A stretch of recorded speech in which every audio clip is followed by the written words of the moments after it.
Hi friends, మోటోలాకి ఏమైందో తెలియదు. మోటోలా 60 సిరీస్ని అయితే వదిలిపెట్టడం లేదు. మోటోలా ఎడ్జ్ 60 ఫ్యూజన్ అయితే వచ్చేసింది. మోటోలా ఎడ్జ్ 60 స్టైలస్ అయితే రాబోతుంది. ఇది ఏప్రిల్ 15 తారీఖున లాంచ్ అవుతుంది.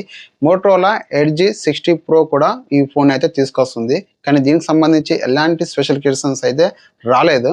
మోటో బుక్ 60 అని ఒక ల్యాప్టాప్ అయితే తీసుకొస్తుంది. దీనిని కూడా ఏప్రిల్ 17 తారీఖున లాంచ్ చేస్తుంది. అలాగే మోటో ప్యాడ్ 60 ప్రో అని ఒక ప్యాడ్ అయితే తీసుకొస్తుంది. ఇది కూడా ఏప్రిల్ 17 తారీఖున లాంచ్ చేస్తుంది. మోటో ప్యాడ్ తో పాటు మోటో పెన్ ప్రో కూడా తీసుకొస్తున్నారు. మోటో పెన్ కూడా బాక్స్ లోనే వస్తుంది. మోటో ప్యాడ్ 60 ప్రో కి సంబంధించి స్పెసిఫికేషన్స్ చూసుకుంటే డిస్ప్లే సైజ్ వచ్చేసి 12.7 inch 3K 144 HZ refresh rate, display, JBL speakers, Dolby Atmos, AI search to translate, circle to search ఉంటుంది. MediaTek Dimensity 8300 processor, AnTuTu score 1.3 MN, 10200 mAh battery, up to 10 hours use అయితే చేయొచ్చు.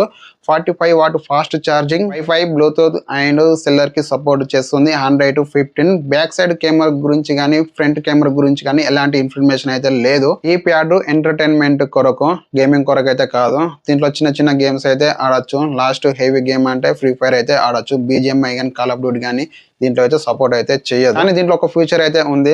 Moto pen pro తో sketch అయితే వేయచ్చు. దీని price వచ్చేసి 25,000 అయితే ఉండే అవకాశం అయితే ఉంది. ఈ ప్యాడ్ గురించి మీరేమంటారో కామెంట్ చేయండి. ఈ వీడియో కనుక మీకు నచ్చితే లైక్ చేయండి. ఇలాంటి వీడియోస్ కొరకు మన ఛానల్ ని సబ్స్క్రైబ్ చేసుకోండి.